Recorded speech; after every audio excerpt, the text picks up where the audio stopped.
Hello friends, mobile पाठशाला में आपका स्वागत है। दोस्तों, आज हम लोग लेखपाल के एक नए सेशन के साथ उपस्थित हैं और इस सेशन में मिक्स क्वेश्चंस लिए गए हैं जो कि कुछ हिस्ट्री के हैं, कुछ पॉलिटी के हैं, कुछ साइंस रिलेटेड हैं, बायो से हैं। तो दोस्तों, सेशन आप लोगों के लिए आज का बहुत ही महत्वपूर्ण होने वाला है। तो आपसे अनुरोध है कि ज़्यादा से ज़्यादा लोग इस सेशन को लाइक और शेयर करें और ज़्यादा से ज़्यादा एस्पिरेंट्स हमारे चैनल को सब्सक्राइब करें। साथ ही साथ बेल आइकन अवश्य दबाएं जिससे समय पर उनको नोटिफिकेशंस प्राप्त हो सके। तो आइए बढ़ते हैं प्रश्नों की तरफ, एक एक करके प्रश्नों को लेते हैं। तो दोस्तों, पहला प्रश्न है कि सावित्री तथा द लाइफ ऑफ डिवाइन रचनाएं निम्न में से किस भारतीय साहित्यकार की हैं? तो दोस्तों, सिर्फ साहित्यकार ही नहीं थे, वो फिलोसोफर भी थे जिन्होंने ये सारी रचनाएं की हैं। और गीता का उनका अनुवाद जो है, जो उनका दृष्टिकोण है भगवत गीता को देखने का, वह भी विश्व प्रसिद्ध है। तो उनका नाम है दोस्तों अरविंदो घोष। ठीक है, अरविंदो घोष इनका नाम है।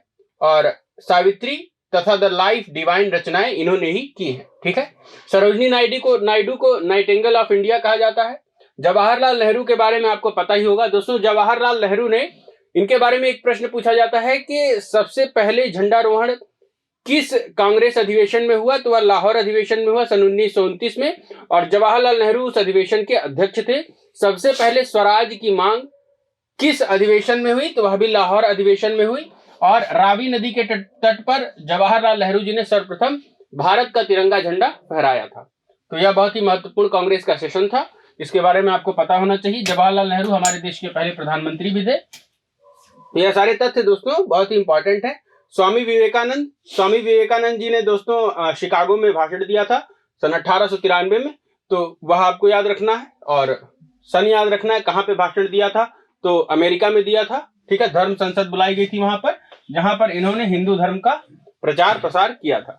ठीक है, आगे बढ़ते हैं दोस्तों अगले प्रश्न की तरफ। अगला प्रश्न है, अध्यक्षीय संबोधन के समय जिस कांग्रेस अध्यक्ष ने हिंदी भाषा के लिए रोमन लिपि लागू करने की वकालत की थी, वे कौन थे? तो दोस्तों, रोमन लिपि लागू करने के लिए हिंदी की रोमन लिपि, जो भी कांग्रेस के अधिवेशन में अध्यक्षीय भाषण होता था, उसमें हिंदी के लिए रोमन लिपि लागू करने की बात सर्वप्रथम नेताजी सुभाष चंद्र बोस ने की थी।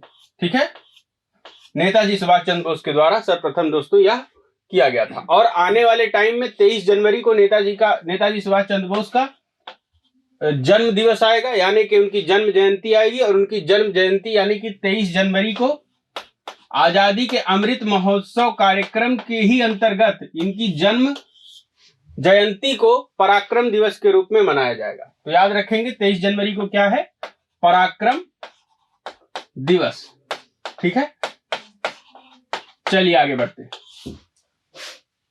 बंकिम चंद्र चटर्जी ने अपने उपन्यास आनंद मठ में किस विद्रोह को कथा की आधारभूमि बनाया था? दोस्तों देखिए, सुभाष चंद्र बोस के बारे में एक और चीज इंपॉर्टेंट है, क्योंकि अभी पहली बार इनके जन्म जयंती को पराक्रम दिवस के रूप में मनाया जाएगा।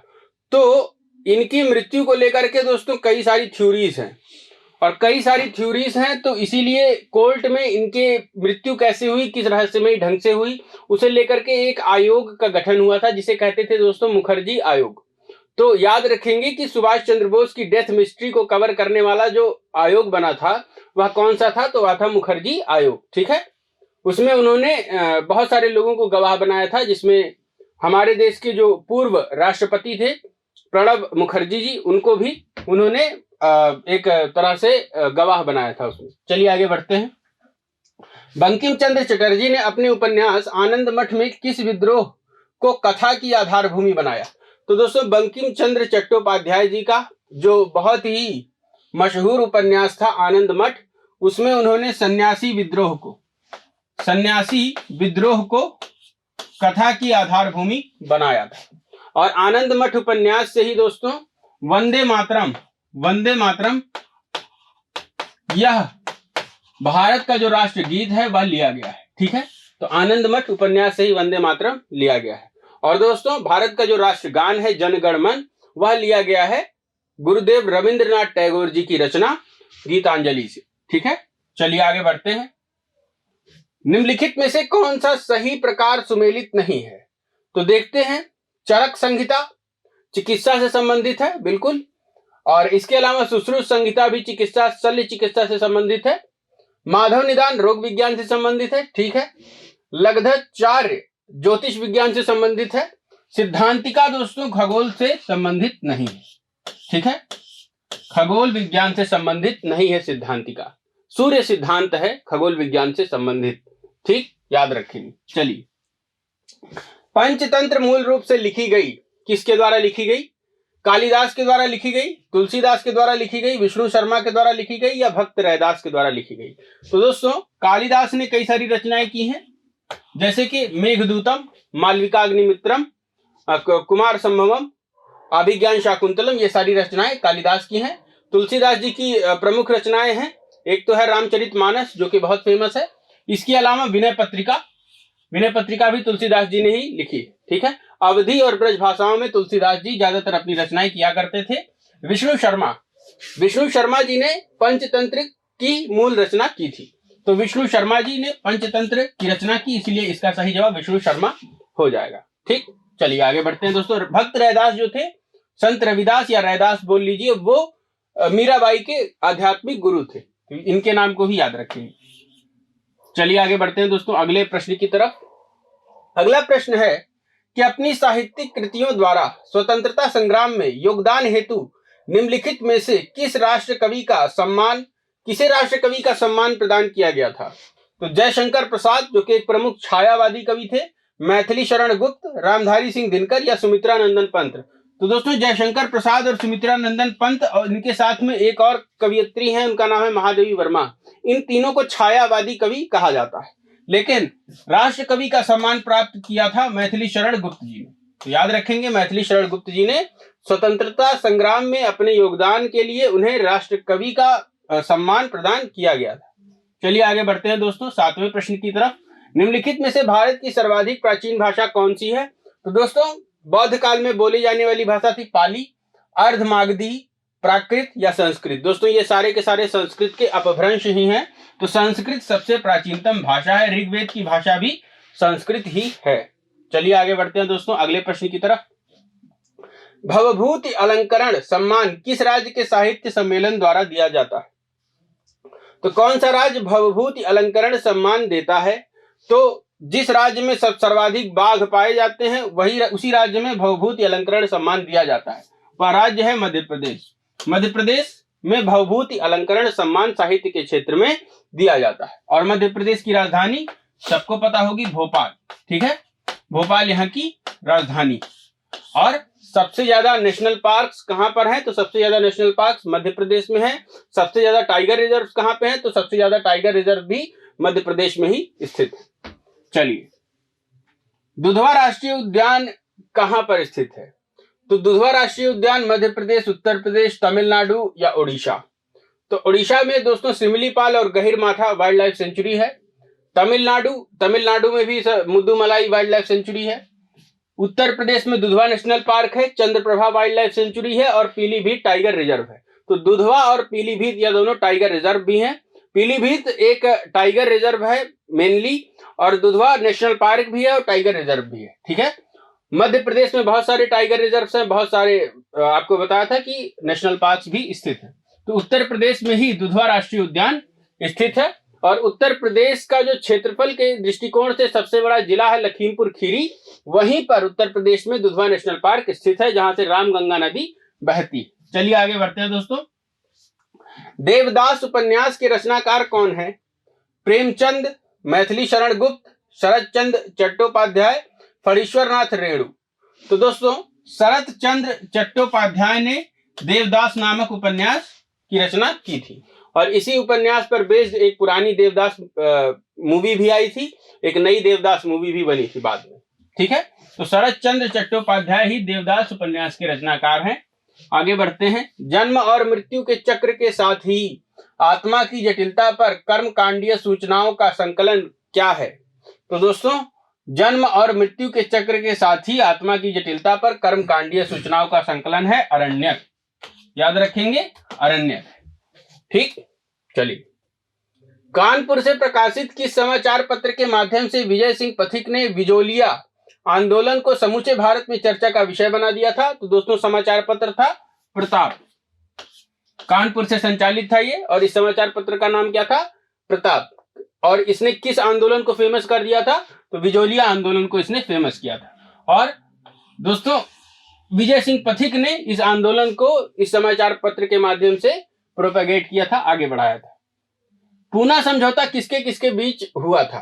तो दोस्तों जो ब्रिटिश सरकार थी वह चाहती थी कि जिस तरह से मुस्लिम लीग बना करके एक पृथक निर्वाचन दे दिया गया है मुस्लिमों को, उसी तरह से एक पृथक निर्वाचन दलितों को भी दे दिया जाए, जिससे देश में बहुत बड़ा डिवीजन क्रिएट हो जाए।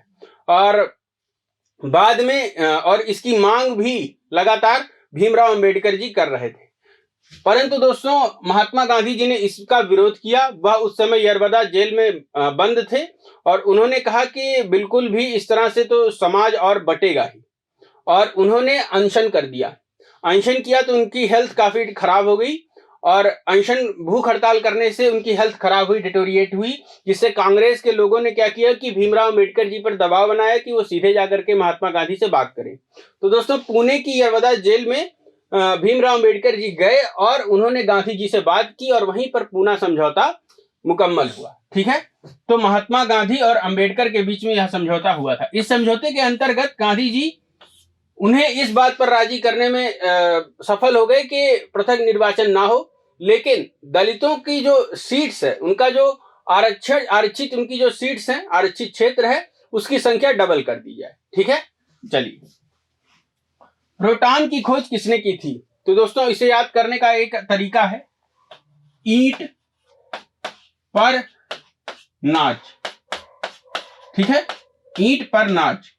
तो देखिए दोस्तों, इलेक्ट्रॉन की खोज किसने की थी? जे थॉमसन ने। प्रोटॉन की खोज रदरफोर्ड ने। न्यूट्रॉन की खोज जेम्स चैडविक ने। तो इसका सही जवाब हो जाएगा रदरफोर्ड। तो दोस्तों जब भी बात की जाएगी खोज की, तो खोज सबसे पहले प्रोटॉन की थी रदरफोर्ड ने। ठीक है, और प्रोटॉन होता क्या है, प्रोटॉन का टर्म किसने सबसे पहले दिया? तो वो गोल्डस्टीन ने दिया। तो इन दोनों में आपको कंफ्यूजन नहीं होनी चाहिए। चलिए आगे बढ़ते हैं। कैस्पियन सागर में कौन सी नदी गिरती है? तो दोस्तों कैस्पियन सागर जो कि विश्व की सबसे बड़ी झील है, खैर खारे पानी की झील है, लेकिन विश्व की सबसे बड़ी झील कैस्पियन सी ही है। तो कैस्पियन सागर में कौन सी नदी गिरती है? तो यूरोप की जो सबसे लंबी नदी है, जिसे वोल्गा नाम से जाना जाता है, वही कैस्पियन सागर में जाकर के गिरती। ठीक है, तो वोल्गा कैस्पियन सागर में गिरती। आगे बढ़ते हैं। गोलकोंडा का किला कहां पर स्थित है? तो दोस्तों गोलकोंडा का किला हैदराबाद रियासत में स्थित है, तो हैदराबाद में ही गोलकोंडा का किला स्थित है। ठीक है, आगे बढ़ते हैं दोस्तों 17वें प्रश्न की तरफ। सोने का सबसे बड़ा उत्पादक देश कौन सा है? वैसे इसमें हो सकता है कि आपको कंफ्यूजन हो जाए, बहुत से लोग भारत लगा सकते हैं। अगर यहाँ दक्षिण अफ्रीका होता तो कंफ्यूजन और बढ़ जाती, ऑस्ट्रेलिया होता तो और बढ़ जाती। तो सोने का सबसे बड़ा उत्पादक देश कौन सा है? सोने का सबसे बड़ा उत्पादक देश है चीन। याद रखिएगा, चीन गोल्ड का सबसे बड़ा प्रोड्यूसर है। चलिए आगे बढ़ते हैं दोस्तों अगले प्रश्न की तरफ। महलों का शहर किस राज्य को कहा जाता है? तो दोस्तों महलों का शहर कहा जाता है कोलकाता। ठीक है, कोलकाता को, क्योंकि बहुत सारे बड़ी बड़ी इमारतों की रचना यहाँ पर ब्रिटिशर्स ने की थी, क्योंकि इन्होंने बहुत ही ज्यादा काल तक कोलकाता को अपने सत्ता का केंद्र बना के रखा था। ठीक है, तो इसीलिए महलों का शहर किस राज्य को कहा जाता है, किस जगह को कहा जाता है? तो कोलकाता को कहा जाता है। आगे बढ़ते हैं। किस नदी को चीन का शोक कहा जाता है? तो दोस्तों चीन का शोक कहा जाता है हुआंगहो नदी को। हुआंगहो नदी को चीन का शोक कहा जाता है। अगर बात की जाए भारत में कुछ क्षेत्रों की, तो बिहार का शोक कोसी नदी को कहा जाता है, और बंगाल का शोक कहा जाता था दामोदर नदी को। तो याद रखेंगे। आगे बढ़ते हैं। संविधान तैयार करने वाला पहला देश कौन सा है? मतलब कि वर्ल्ड्स ओल्डेस्ट डेमोक्रेसी, दुनिया का सबसे पुराना लोकतंत्र और संविधान तैयार करने वाला पहला देश कौन सा है? संयुक्त राज्य अमेरिका। संयुक्त राज्य अमेरिका दुनिया में की सबसे बड़ा लोकतंत्र, दुनिया का सबसे बड़ा लोकतंत्र, या दुनिया में सबसे विस्तृत संविधान किस देश का है? अगर ऐसा प्रश्न पूछा जाए तो आप जवाब देंगे भारत। ठीक है, भारत। भारत का लोकतंत्र कैसा है दोस्तों? संसदीय व्यवस्था पर आधारित है, और संसदीय व्यवस्था ली कहां से गई है? तो संसदीय व्यवस्था ली गई है इंग्लैंड से। ठीक है, और भारत ने दोस्तों मौलिक अधिकार कहां से लिए हैं? तो मौलिक अधिकार लिए हैं अमेरिका से। चलिए आगे बढ़ते हैं। सबसे लंबी रेलवे प्लेटफॉर्म कहां पर स्थित है? तो दोस्तों सबसे लंबा रेलवे प्लेटफॉर्म अभी एक नई जगह पर बन रहा है, हुबली नाम की जगह पर। लेकिन वर्तमान में सबसे लंबा रेलवे प्लेटफॉर्म अगर आने वाले टेट एग्जाम में पूछा जाए तो अगर हुबली भी ऑप्शन में दे तो आपको कंफ्यूज नहीं होना है, क्योंकि अभी हुबली बनके तैयार नहीं हुआ है। इसीलिए वर्तमान में जो सबसे लंबा प्लेटफॉर्म है वह है गोरखपुर का। ठीक है, गोरखपुर का प्लेटफॉर्म सबसे लंबा है वर्तमान में। ठीक है, आगे बढ़ते हैं। भारत भर में बोली जाने वाली बहुसंख्यक भाषाएं किससे संबंध रखती हैं?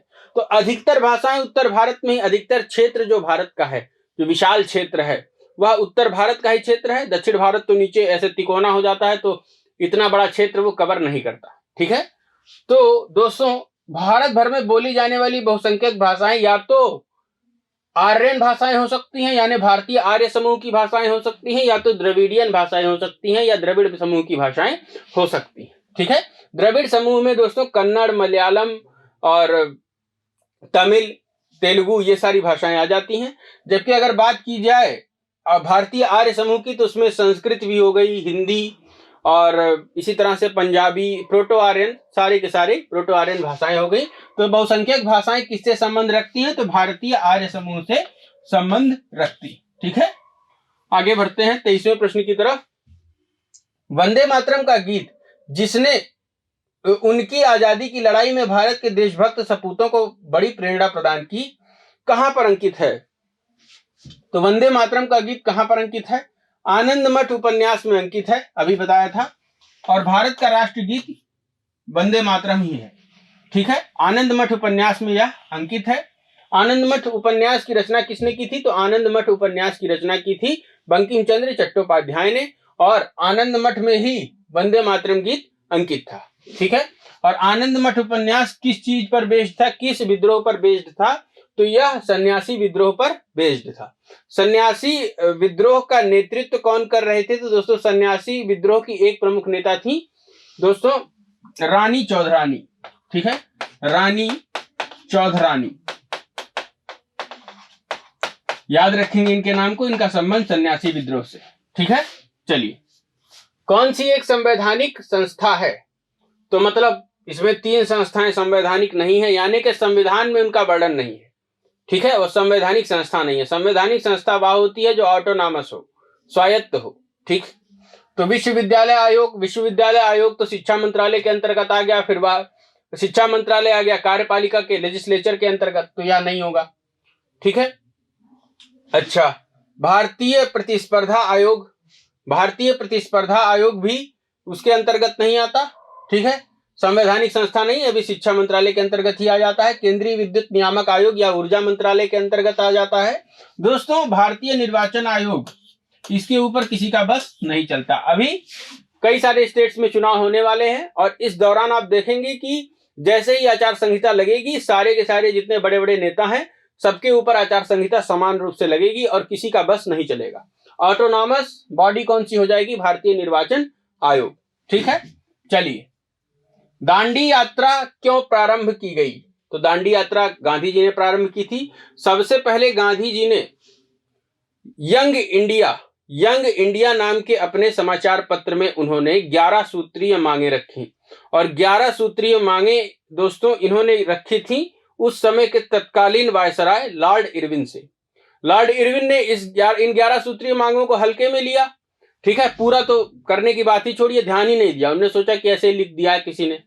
तो गांधी जी ने क्या किया बाद में कि वो अचानक से उन्होंने घोषणा कर दी कि अब हम क्या करेंगे, अब हम सविनय अवज्ञा आंदोलन की शुरुआत करेंगे।